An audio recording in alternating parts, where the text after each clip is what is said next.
Familiar ka ba sa itsura? Kung piatos ang unang pumasok sa isip mo, aba, tama ka.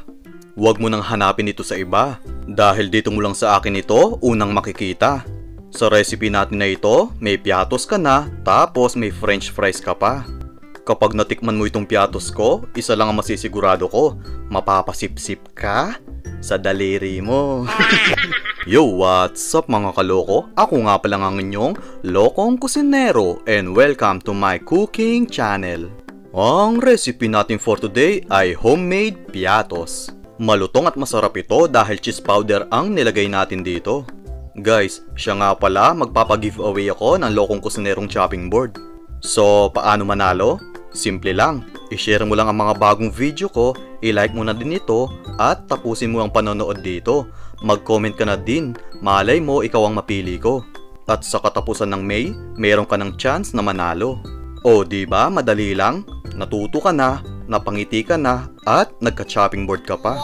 Siya nga pala guys, pwede nyo gamitin mga pictures na to para sa negosyo nyo. Search nyo lang ang Facebook page ko na Lokong Kusinero at i-download ang mga pictures na to. Pinotoshoot ko talaga yan para sa inyo. Ready na ba kayong magnegosyo kahit nasa bahay lang kayo? Kung ready na kayo, tara, intro muna tayo.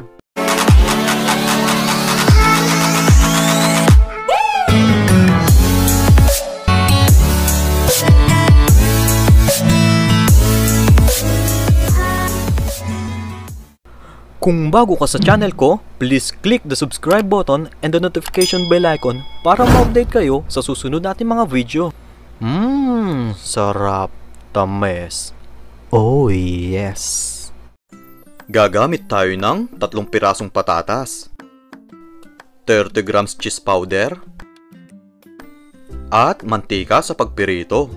Ang complete list of ingredients ay nasa dulo ng video.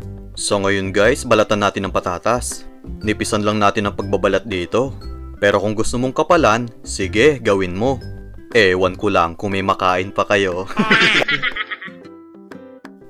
Heto na yung nabalatan natin. Ibabad natin to sa tubig para hindi to mangitim dahil isa-isa natin tong hihiwain. So ngayon guys, hiwain muna natin ang magkabilang dulo para maging flat ito.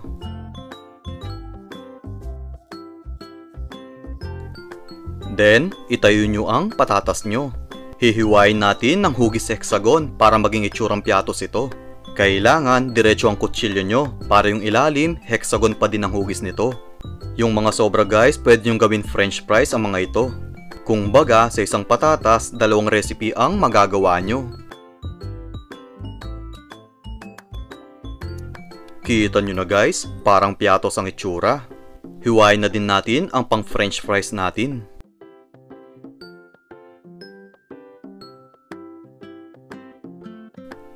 Tapos, gagamit ako dito ng vegetable slicer. Hindi ito sponsor ha, binili ko lang to sa Lazada. Kung wala kayo nito, pwede nyo naman hiwain ng mano-mano. Basta nipisan nyo lang ang pagkakahiwa sa patatas nyo. So, ilagay na natin ang patatas, then islice na natin to. Kung mapapansin nyo, pantay-pantay ang nipis nito. Heto na yung nahiwa natin. Magpainit na tayo ng mantika at magpipirito na tayo. Pipirituhin natin ang patatas into medium heat hanggang sa medyo mag-color brown nito. Kailangan maging malutong ang piatos nyo. Kapag ayaw lumutong, i-second fry nyo pa ito. Dapat medyo mag-color brown ang mga gilid nito. So, okay na to. Ilagay muna natin sa strainer para matanggal ang excess oil. Heto na yung napirito natin.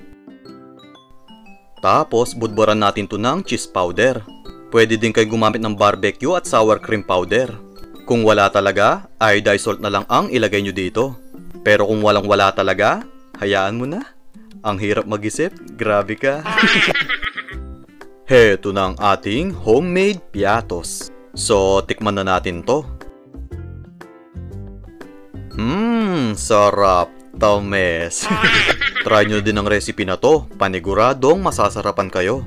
Siya nga pala guys, sa mga followers ko sa Facebook, maraming salamat po sa mga sinesend yung star. Yung mga binibigay nyo, idadagdag natin to sa second batch ng chopping board giveaway natin. Kung ano man ang mga ibinibigay nyo, itutulong din natin to sa ibang tao. I'm sure magiging proud kayo kasi isa lang akong instrumento para makatulong kayo sa kapwa nyo. Ang drama ko. Hindi bagay, no? Kung nagustuhan mong recipe ko na to, palike naman tong video ko at pasubscribe na din sa channel ko para ma-update kayo sa susunod na recipe na pang negosyo. Mag-comment na din po kayo sa baba para ma-shoutout ko kayo. Pero bago ko tapusin to, shoutout muna tayo. Shoutout po kay Ma'am Elizabeth Adjao de Guia, kina Santina Chloe, Sian Carlos at Sofia Cala, Ma'am Lynn Leonardo at sa anak mo pong si John Paul, Arlene Cano at CJ Cano, Ma'am Arlene de la Paz, Sir Charvi Crisostomo, Ma'am Mia Gado, Ma'am Carlota Frugalidad, Ma'am Amira Castor, Glensky Nebres, Lemon Elio, Jancel Baldosa at kay Ma'am Janine Ezequiel. Maraming salamat po sa inyong panonood. Ingat po kayong lahat and God bless. Mga kaloko, heto ng complete list of ingredients ng ating homemade piatos. Bye-bye. Bye-bye.